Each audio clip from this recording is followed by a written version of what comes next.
Κύριοι συνάδελφοι, Ladies and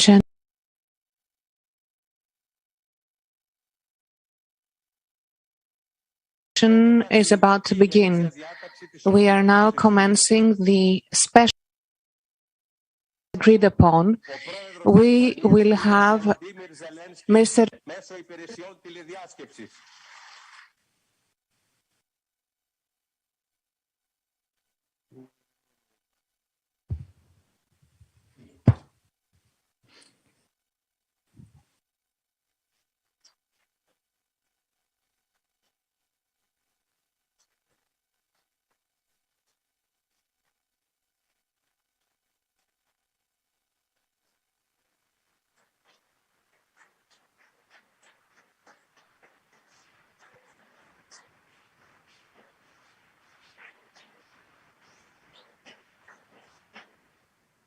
εξοχότατε κύριε Πρόεδρε της Ουκρανίας, Your Excellency President of the Ukraine, Your Excellency President of the Hellenic Republic, Your Excellency Mr. Prime Minister and leader of the Greek opposition party, Speaker of Mr.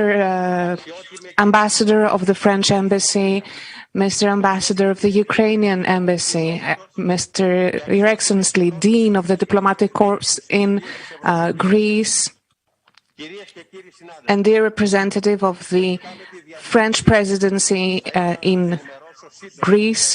As regards today's procedure, I would like to inform you that we will be working with translation with the Ukrainian language, the English language, and the Greek language.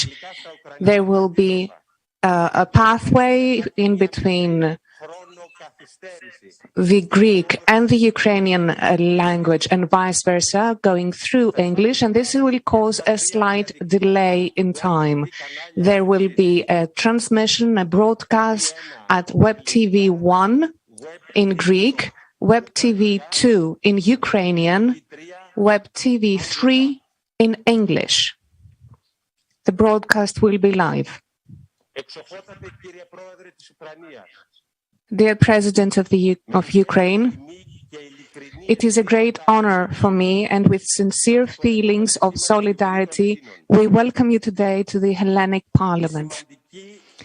Today's historically important plenary session, in the presence of the President of the Hellenic Republic, is dedicated to the struggling Ukrainian people defending themselves, whom you are the democratic leader. Fighting heroically and defending yourselves in an exemplary way against the barbaric and unprovoked Russian invasion, which for 43 horrible days now has been becoming increasingly more inhumane. Dear President, from the very first moment, Greece has strongly condemned Russia's attack against Ukraine and has reiterated its firm support for Ukraine's sovereignty and territorial integrity, as well as its right to self-defense. At the same time, we have been sending defense and humanitarian aid, and we are participating in establishing humanitarian corridors.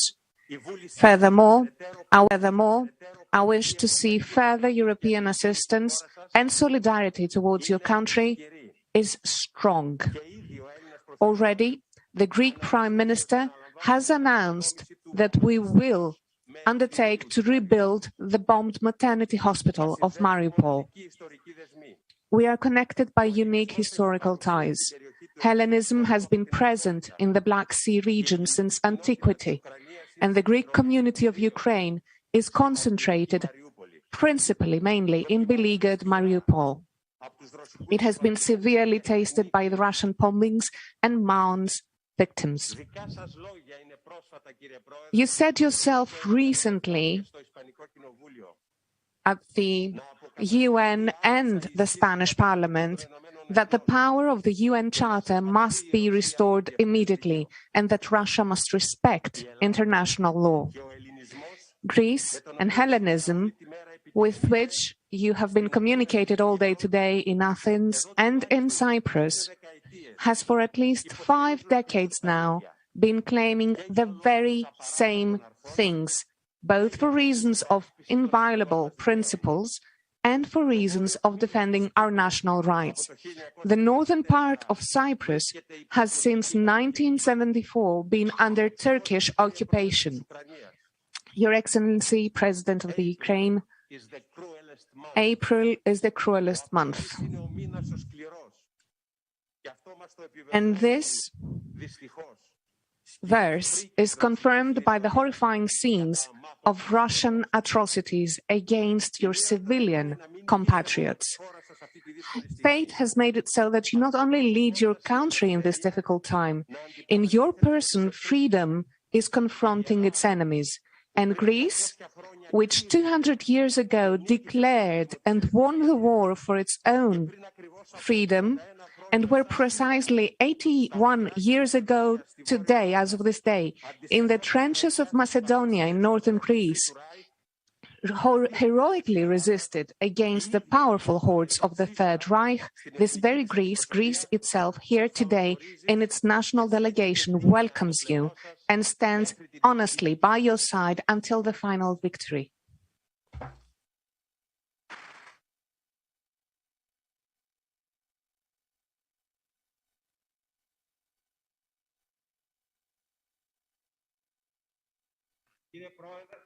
Κύριε Πρόεδρε της Ουκρανίας, έχετε το λόγο.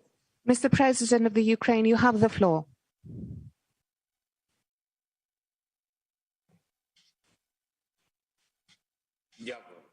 Thank you. Your Excellency, Madam Speaker, Your Excellency, Madam President, Your Excellency, Prime Minister, honorable members of the Hellenic Parliament, people of Greece, Kalimera.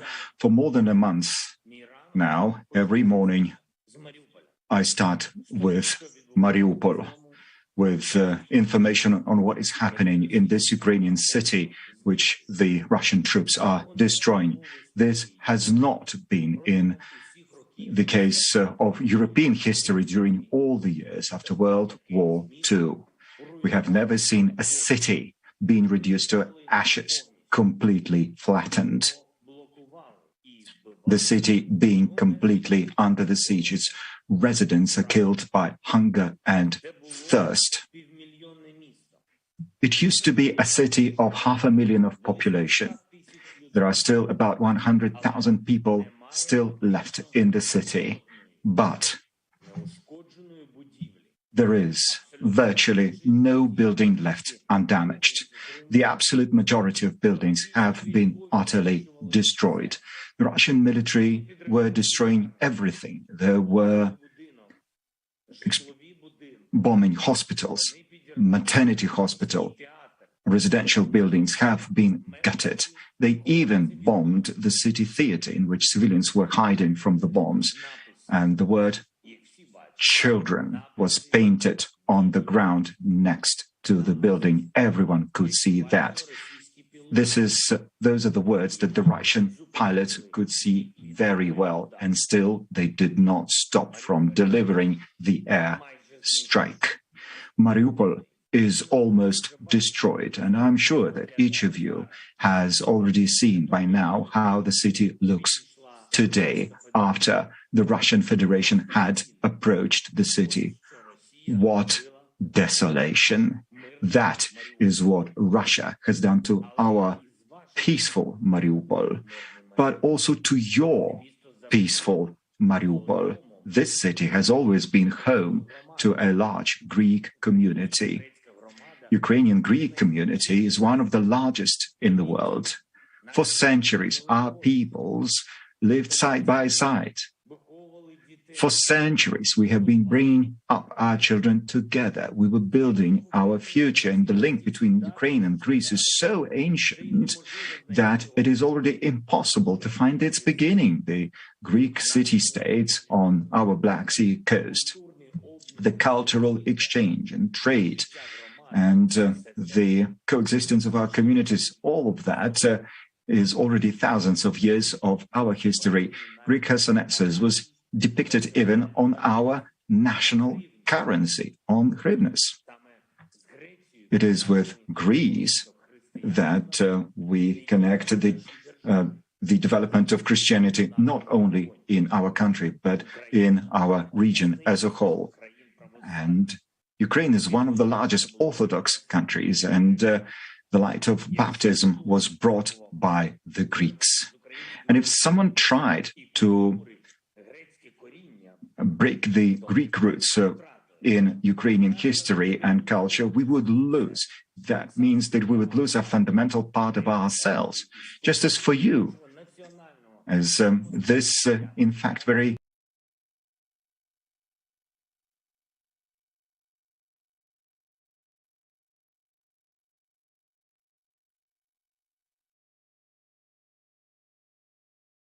death. Those are the words that reflect not only our struggle against Russia's attempt to destroy Ukraine. This is part of your identity, which comes from our Odessa, and another southern city of Ukraine, which Russia can try to destroy, as well as they have done it to Mariupol. When your foreign minister was last week in Odessa, the city was experiencing the consequences of Russian shelling. Yet another missile attack was launched. Today, Odessa is calm. But why? Only because our armed forces of Ukraine have been capable to hold back Russian attacks and thwart the barbaric Russian troops from their agreed direction to attack Odessa. The Russian troops have brought death and destruction to the land where for centuries both Ukrainians and Greeks have been enjoying peace and prosperity. Moreover, Russia has started a new deportation of people from southern Ukraine. At least tens of thousands of our citizens have already been taken away to the territory of Russia and to the temporarily occupied territory of Ukraine. Those are residents of Mariupol and of other cities and communities that were hit hard by the Russian troops. This is forced relocation of people by Russia, and it is definitely not the first relocation by the Russians, and both Ukrainians and Greeks suffer from such relocation. But the Russian state is doing it now as if the deportation was not to be the last one. Russia is absolutely confident in its invincibility and that they could do whatever they want without going unpunished. We have to stop it. We must bring Russia to justice. We must save Odessa from the same destruction that Mariupol has suffered. We have to find all the people deported by Russia. We have to save at least those in Mariupol who are still alive and who can be saved. Ladies and gentlemen, the people of Greece. Filiki Eteria was created in our Odessa and it played such a role in the history of your state, which cannot be overestimated. And I call on you now openly to create such a new union of friends which will be able to save Ukrainians and Greeks in the south of Ukraine, which will help Mariupol.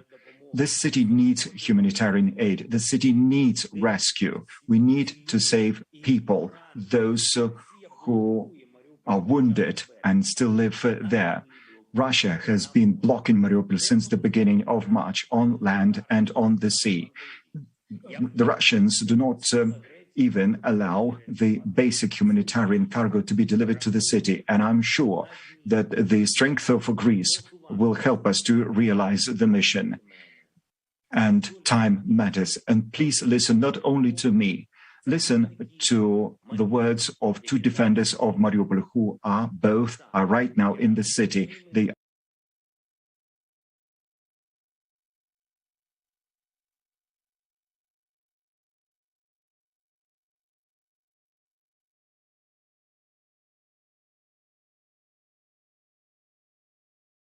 had to wear the mask so as not to show his face, because his parents are in one of the towns that is already occupied by the Russians. I do hope you will understand. So please let us watch the video material.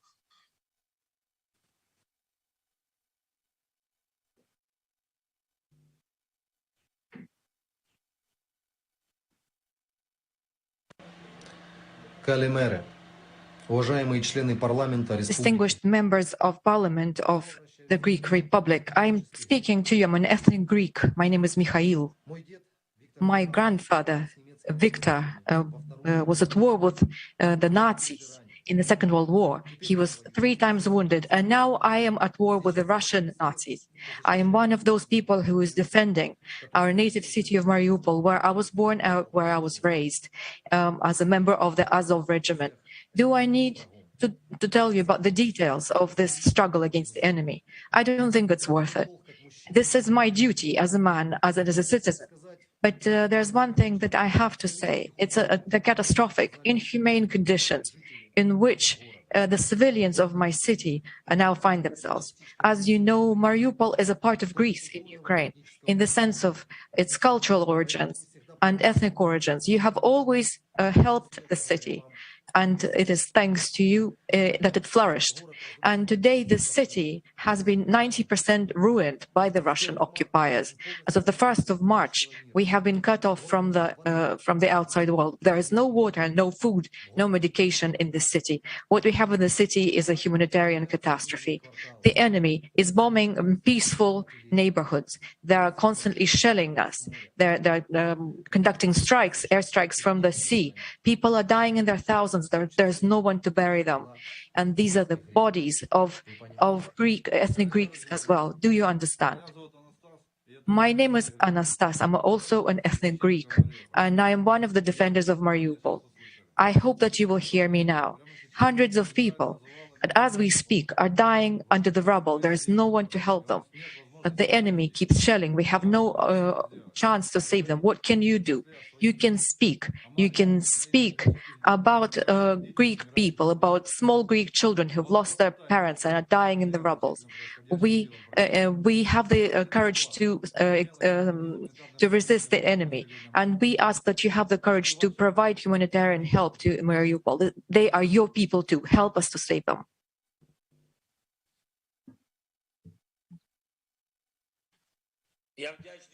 I am grateful to Greece for the humanitarian and defense support given to Ukraine. I'm very grateful for the sanctions that have been imposed by the democratic world, but the war goes on. The city of Mariupol is being destroyed. You have just listened to 2 heroes. The deportation of people from the territories occupied by the Russian troops continues.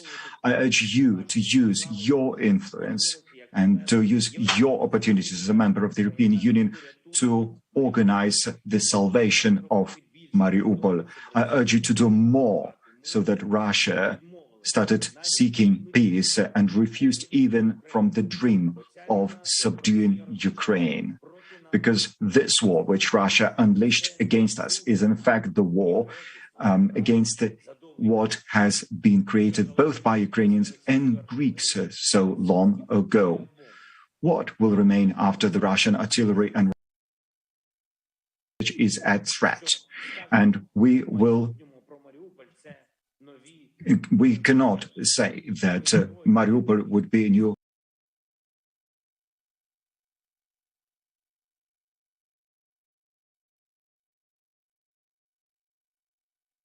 they were defending their city. Now we can save our heroes. And also we can repel the Russian troops away from our Ukrainian land.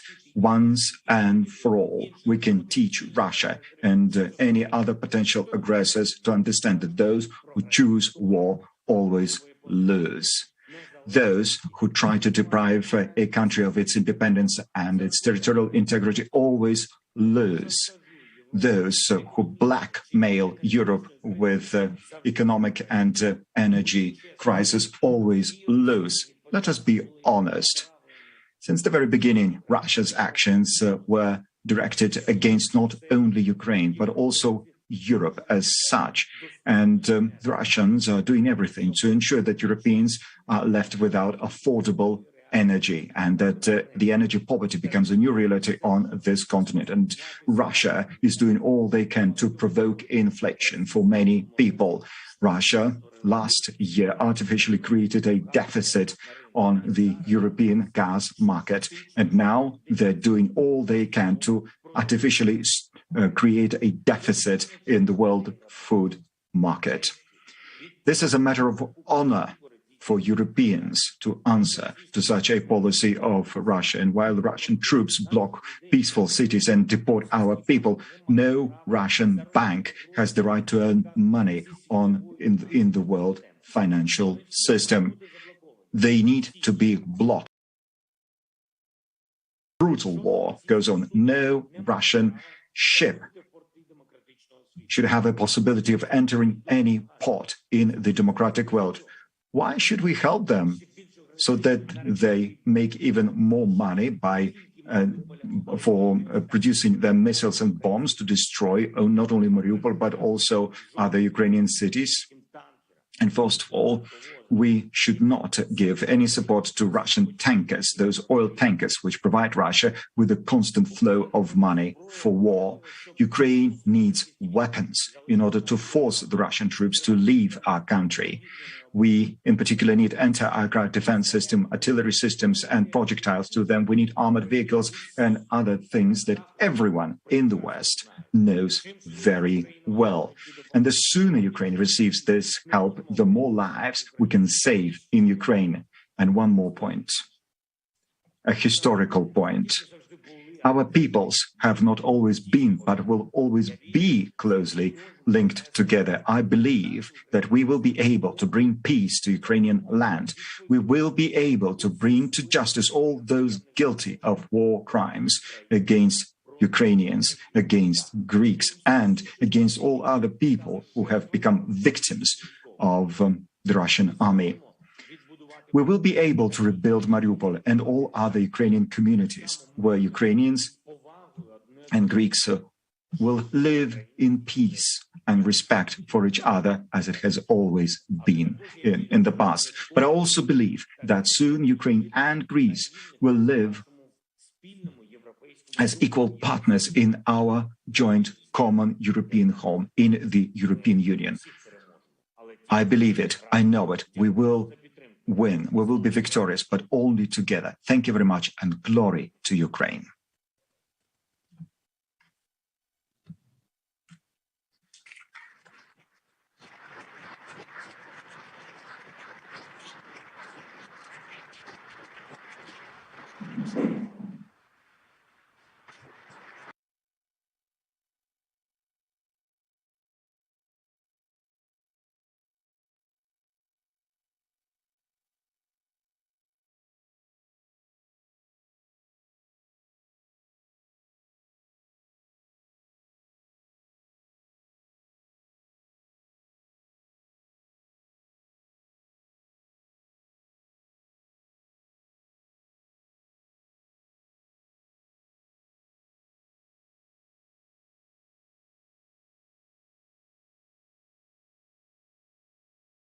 Intervention and address to the Hellenic Parliament and via the Hellenic Parliament to the Greek people. Rest assured, Mr. President, that the Hellenic Parliament will do its debt so that the assistance, the aid that Greece is already sending to your country is intensified and strengthened, because by helping Ukraine, we can help freedom. Slava Ukraine. And, of course, hooray, freedom.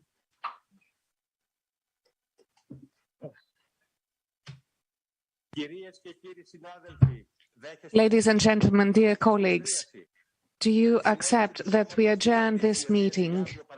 There is a consensus, so we are adjourning this meeting, and we will take again the floor tomorrow in order to discuss parliamentary issues of high importance. Thank you.